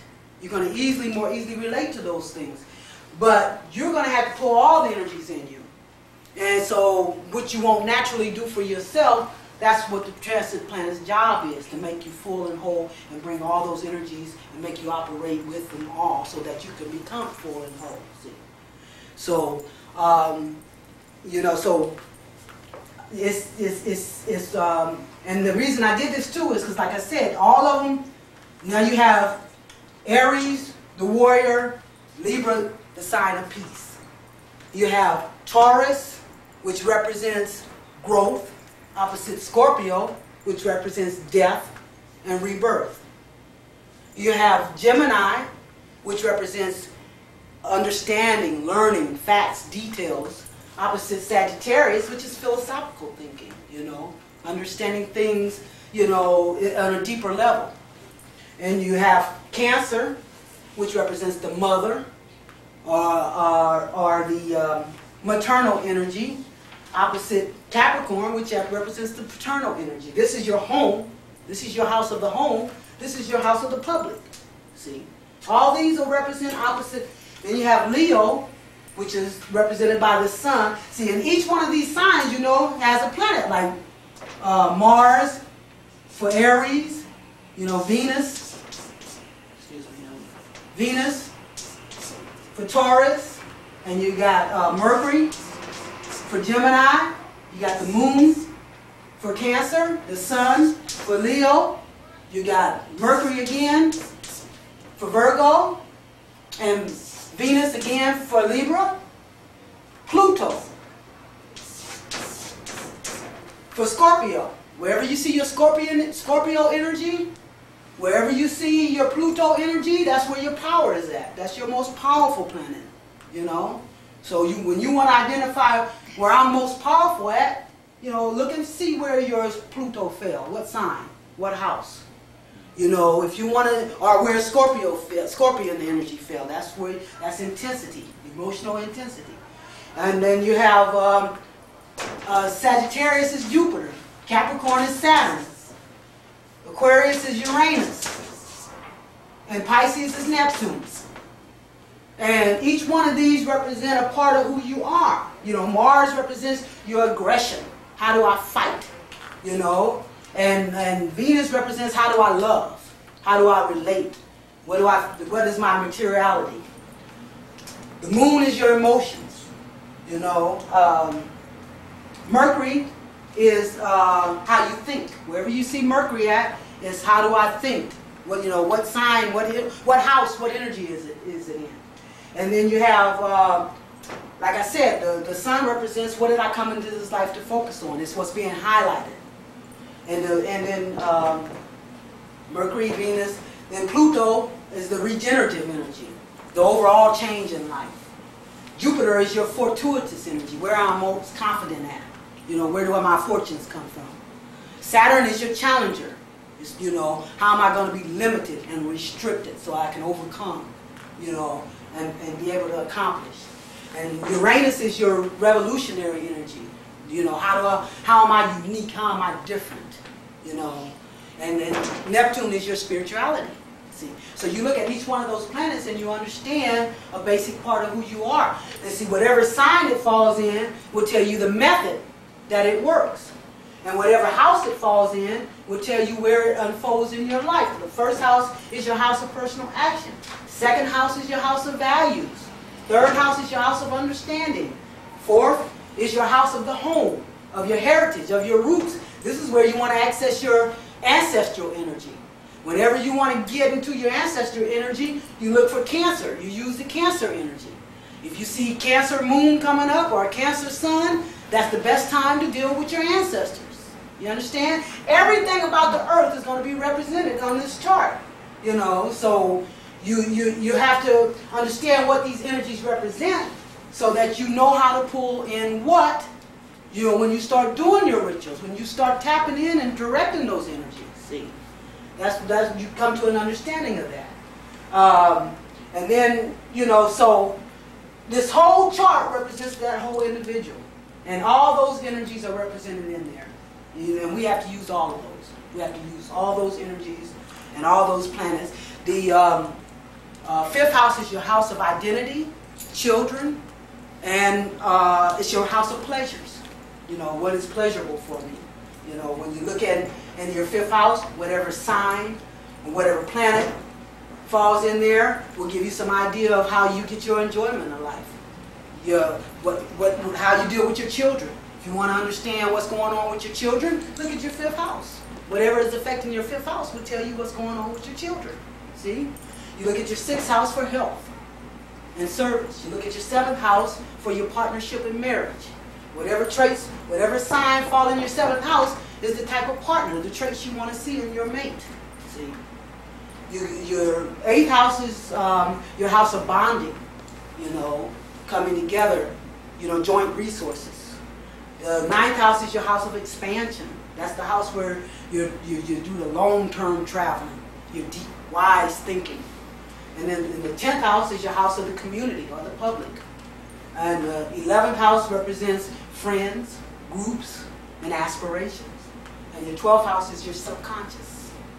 You know, that's where you access your subconscious at. So everything about this chart will represent everything about the earth. And any energy you want to access, you can find out how to tap into that. See, you know, whatever sign, this is like the horizon line. Whatever sign is rising over that horizon line at your time of birth represents your rising sign. The rising sign goes in your first house. That's how you set your chart. If my rising sign is Sagittarius, Sagittarius will go in the first house. And the sign following that is Capricorn, will go in the second house. Aquarius will go in the third. Pisces will go in the fourth. That's how you set your houses. You know, that's how you know what energy is falling in what area. See? And then whatever planet is there is giving you an indication of what lessons are being learned in that area. See?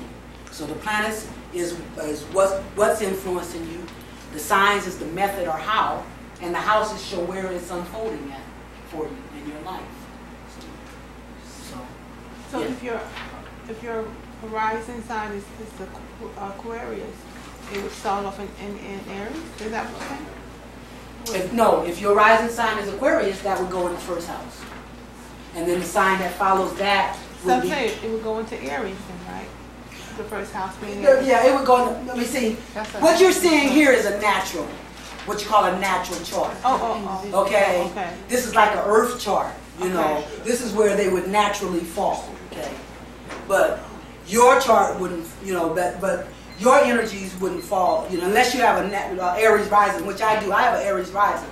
So I have what you call a natural chart. So my chart would look like this. Oh, but you're saying if on a natural level, it would start, the first house would be Aries. Aquarius. No, on a natural chart, the first house would be Aries. But if your rising sign is, if your rising is Aquarius, it will go in your first house. It'll go in your first house. Yeah. If your rising sign is Aquarius, and that's whatever sign is rising over that horizon line at your time of birth, that would be the sign that would go in the first house. Okay. And then the signs would follow, you know, respectively, till they fill up that chart. See. And that's how you know where to put your planets. Because see, when I look at what you call this ephemeris, you know, it's going to tell me what planet at any given date, what planet was sitting in what sign. So if I look at this chart and I see Saturn was sitting in the energy of Taurus, for my chart, I know it's going to fall in the second house because that's where my energy of Taurus is. You understand? See, so then you know where to put your planets when you understand what energy is falling in what house. Because in my ephemeris, it starts off with my sun, which is Gemini, and at the very end, it has the horizon sign, or the North Node is called. Okay, that's not the rising sign. It's not. No, the North Node is actually your spiritual destiny. That's your spiritual destiny sign. That's what the North Node is, lunar node. So, your rising sign is, it has to be calculated also. You know, it has to be calculated, like I said, whatever. And I have a book that'll identify that for you. You see, I've used it, you know, like right here, it'll tell you, you know, at what time and what date, say, if you know what time you were born, what time were you born? At 6 o'clock. 6 o'clock p.m.? A.M. A.m. And you said, and what's your birthday? 6/6. 6/6. So June 6th, see that's June 1st, and 6 o'clock a.m. shows that you also have a Gemini rising. See, this is what the book says. Said from 4:50 is Gemini, and it didn't go into Cancer to 7:05. What is it, 7? Then if it's 7 o'clock, then you're probably, you know, more into that energy. So then, you know, if it's Gemini, Gemini would go in the first house. Okay, so that's my natural sign. Yeah, that would be your chart. That would be how your chart would line up. See? So,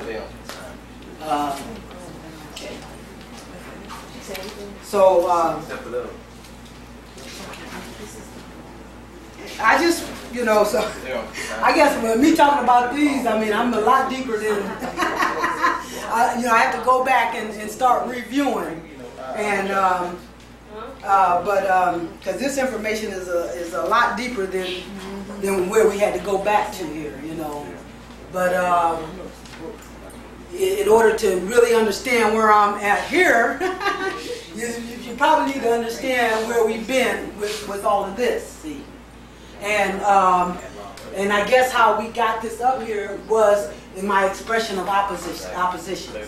And because we were talking about Nephthys versus Isis, and Osiris versus Set, you know. And what we're seeing now is the expression or the visible energy or the gods in the sky, which relates to what we know now, you know, the lightness, the visible, you know.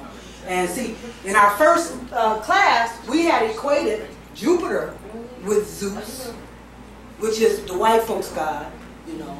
This is Zeus, who they, you know, and this is who they got us putting our energy toward, you know, in the form of Jesus or Jesus. And because they know, and because, yeah, and because they know we are the creators, see, because they know we are the creators, they know what we believe is what we create. That's why they have us throwing our energies toward their God. So we are empowering them and at the same time keeping ourselves in oppression. You know, what. So, and we also identified, like I said, the energy of Capricorn with our energy. So you can see they're on the opposite sides of the hemisphere, see. And Jupiter, or Zeus, represents, you know, materiality, the abundance of materials. That's why this world is functioning. Right. Where Saturn represents restrictions, limitations, and obstacles and oppressions, you know. So, you know, they're actually, one is the expansion, the other is the restriction, see. Of course, we are the restricted energy, see. And our ancestors did look, and I got plenty of material to show our ancestors looked at Saturn as the supreme energy. See? So We've been, sold a bunch of bull. I mean, we talked about the Olympics. You see the Olympic ceremony? Who were they doing their ritual to? Was it not Zeus? Right. They even had it in the paper. Zeus would be proud. He would be proud. They started off with these gods. And that's where they go. That's what, They're still doing the paganistic stuff. Right. But they tell us it's evil. They tell we us go to the ceremony yeah, every 4 years. right. The same as they told us don't. They tell us not to do what our ancestors did. Right. But Because yeah, they say, do it and change the name. Yeah, they do it. And because they say it's pagan, because they worship all these different gods. They want you to believe in this one God thing, so that you won't expose yourself to all, that our ancestors did. Our ancestors, like we said, had civilizations to rise and fall for thousands of years before the white man even crawled out of the caves. But they're telling you not to acknowledge what our ancestors did. And so at the same time, they're sneaking around doing just that. But they don't have the power. Making it a secret order. And we don't know. I mean, we're so glad to be put in their rituals. They don't have the power because they don't have the melanin. Y'all know I went through all of this. I went through all of this. The melanin factor. They're miracle drugs, okay? They doing everything from reversing their aging process. Everything through melanin. It's the stuff black holes are made of. This is what gives us our fluidity with the universe. And so they don't have the power because they can't go, where we can go because of our melanin. So what they have to do, they have to pull us up in their rituals. And unbeknownst, we up there so glad, like Tony Braxton at the Super Bowl, that ritual they did to empower the Rams Super Bowl. Yeah, grandmother coming up out of the water, they all this ritual they did. But who did they have to put up there? Muhammad Ali. For the, to light the torch because they need the black energy. They need the black energy. They need a performer who has accomplished so many things and created. Right. Because we are the creators. Because of our melanin, we are the physical beings with spiritual capabilities. And how many times have I said two opposites? Physical and spirituals are opposites. And we can bring those two opposites together. That's what makes us God. That's what makes us the creator. See? And so, so they don't have that. We're the only ones that do. So they have to divert our attention. Focus us on a false belief. But at the same time, they're pimping that energy. They're pimping that energy for their own empowerment. Most of us are into this Jesus thing. I made an example of, how the tornadoes were hitting all the white towns everywhere, all across the nation. Hitting all the white towns. I live on the south side. The tornado could come in from the south. I go to bed because, I wake up sure enough in Marietta, Cobb County somewhere. But the last time it hit a black town and it hit a white town. You know what that signal? Now it's talking about your energies. It's not about your color, it's about your energies. And see why the one black woman got killed in the Olympics? That was a warning. Get out of Dodge. This is not your party. This ship is going down. That was a warning. Why do you think everything happens for a reason? Everything. Okay? Why was one black woman killed? That's right. That was just a warning, The same as with the tornadoes hitting all these white towns. It's just, this was to show you, what not to be associated with. No, we want to be materialistic. Yeah, we want to be materialistic. Yeah, right. While we're looking for a God out of the sky, we're not taking responsibility for what we should be doing. You see? Oh, this is what God wants. It must be right. So we don't take responsibility because we are God. So we don't start doing our own creating, because we're waiting for somebody to do it for us. They want us to believe that. And y'all know how many times I've done the nigger example. N-E-G-U-S in the dictionary means king of kings. That's the spiritual understanding. Why they got us believing the negative, the derogatory term, because what we believe is what we create. They know this. If we believe that we're niggas in the negative, then we're creating that condition for ourselves. See? But if we believe that we're niggas as king of kings, then we're also creating that. And this is what I told you the movie Matrix is all about. Redefining our own reality. Someone has to define our reality. Break it down for me. Yes. Amen. Go with the word pagan and what that means. From what I understand, it's just a matter. What they tell you is that it's pagan to worship more than one God. You see. And this is what our ancestors did. For one thing, like I started off saying, when I'm talking about gods and deities, we're talking about energy. Exactly. So you're not doing anything wrong. So you're not, yeah, right. Worshiping. And see, the cosmos was too vast. You know, all these energies. When our ancestors studied the universe, you know, they had to break these energies down into characteristics. Okay? And so we can understand them. Yeah, so we can understand them. Pagan means no God. And these, right. So these energies they turned into deities, they turned into gods, okay? Then we come up with this one God thing. The Christians and all this come up with this worshiping one God. That was just an overt way of turning us away from doing what our ancestors did, you know, to focus on, that's blasphemy. If you try to entertain the thought of calling on different deities for different reasons to empower or direct the energies, you know, then that was blasphemous, you know. That was just another way of keeping us, you know, blinded to the truth of who we are, you know. So we would look at how our ancestors empowered themselves and do the same for ourselves. But yet, when you look at the Catholic Church, you have different saints for different attributes, for different gates. They're all, so you know, they're doing it, but they're cloaking it. They're cloaking it, you know. But you know, and we're the biggest, you know, like I mentioned, you can like on the news, if something happens, you know, and they get out there and they put the microphone in a white person's face and he's going to try to analyze and break it down, tell you what's going on. As soon as they put it in the black person's face, oh, Jesus, he'll provide. We don't have any original thoughts. We don't have any, you know, we don't have any analyzation of anything because we have been, you know, we have been blinded.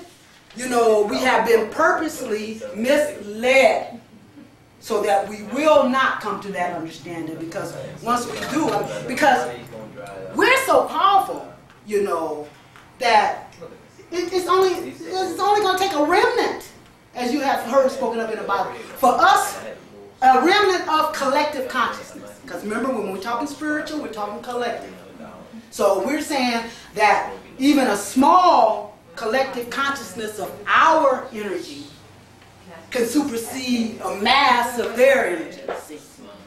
So that's how powerful we are. We are just, you know, we can make a difference when just a few of us come to a collective understanding. That's why they never wanted us to congregate more than one. Absolutely. Why? I mean, like I said, this is the reason why they freaked out behind Freaknik. You know, they made that. Too much young energy. Yeah, right? it's just too much. Some of them were Anytime we come together in mass, they can't take it. They can't take our energy. We are opposites, you guys. And they cannot take our energy. Why you think, like you said, all these nightclubs, you can see a nightclub that's kicking and still it gets shut down. Why? You know, this is what that whole Super Bowl thing was about with yeah. That was just to shut down the black clubs that was opening up in the Buckhead area, okay? Because anytime we come together, like Bobby Hammond said, 3 of us can get together and do some exercise and one of them might drop dead. You know? See? Because they can't take our energy. That's all you need, the ritualistic. Right, that's right. See, so they are so afraid that we're going to find out the truth, we're going to discover our powers. So that's why they continue to keep us blinded to who we are and what the, you know, and keep us diverted. You know, at the same time they're using us, you know, just like we said with Toni Braxton standing up there at the Super Bowl. She's on the Mandela, which represents the universe. You know, she's sitting up there talking about let's walk hand in hand into this new millennium. You know, through this gateway together using magic. Okay. Now we gotta walk hand in hand because they can't get there without up. Big dove, peaceful dove flying up behind her. You know? And all at the same time, that was to empower the Rams because the Rams were playing versus the Titans. Who do we identify the Titans with? Set? Us. So, you know, even the black quarterback. Believe me, none of this is coincidence, you guys. There's no such thing as coincidence. You remember? In the city of Atlantis, the city of Atlanta, city of Metamorphosis. You know something was about ready to take place. They introduced the Rams first. Yeah. Okay? And then they introduced the Titans with college and with the players. What did you see the most distinctive thing that happened with one player? You just said it, but what? He ran on the field without a helmet on. That was it. Think about it. The quarterback, Steve McNair.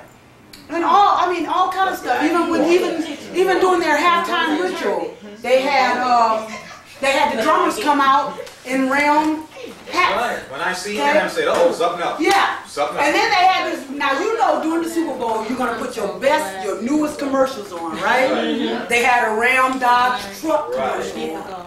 See, all this was to direct the energies on who they wanted to empower. And it worked. And like I was telling my last class, I was doing everything I could to send the energies toward, toward the Titans. And they almost lost the game just for me. But just think if more of us had to come together with that understanding, they would have had no go. All that big thing, all the big hoopla would not have meant a thing. We could have undermined that. Just a few of us could have.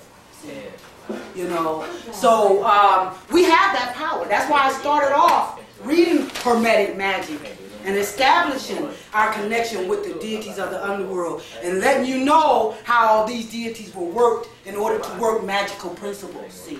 What are some of the other rituals that they use in our everyday lives that we just don't see? We don't see. Yeah, well, like the of course, going to church. Yeah, going to church. And anything that catches on, like remember how the Margarita was such a big thing? Anything that you just see catches on. Dirty bird. Yeah, the dirty bird. That's another ritual. All these, anything that you see catching on a mass level. By them. That's a ritual. That's a ritual. That's a ritual. Yes. Would you say that they, or whoever they are, use that will in every aspect of that will to keep us blind? Sure. Oh yeah. That's they have people studying. That's just an element of fire science. Yeah, they use all of it. That's how they do it. Not only that, they have went in, they have rated the DNA of our ancestors. They have uncovered all kind of information. Yeah, they got the guy in Northern. They did a show on it about a couple months ago, and people probably missed it. Biggest day. But the guy's telling you in North, he's in the polar caps. They dug out through the laser. They dug out a woolly mammoth. One of the old guys. Why the heck are you digging that out? Yeah. Decent study. They're going to take the DNA out, graft and clone, and it's not going to create another woolly mammoth. Don't get distracted from that. They're going to use that to add it to their white boy DNA to create a deeper probability. A deeper or a stronger personal race. It's just. And they're putting everything in the movies, you guys. They're putting movies everything, like the biggest thing. But of course they're cloaking it, They're putting it in the movies. They're putting it in comic books. They're putting it in areas that we wouldn't, the intellectual, black wouldn't even entertain. They're putting the truth in there because they do want to gauge who is conscious and who understands this stuff. And at the same time, at the same time we're raising with this, you have to be careful because you have elements of people who find themselves or place themselves in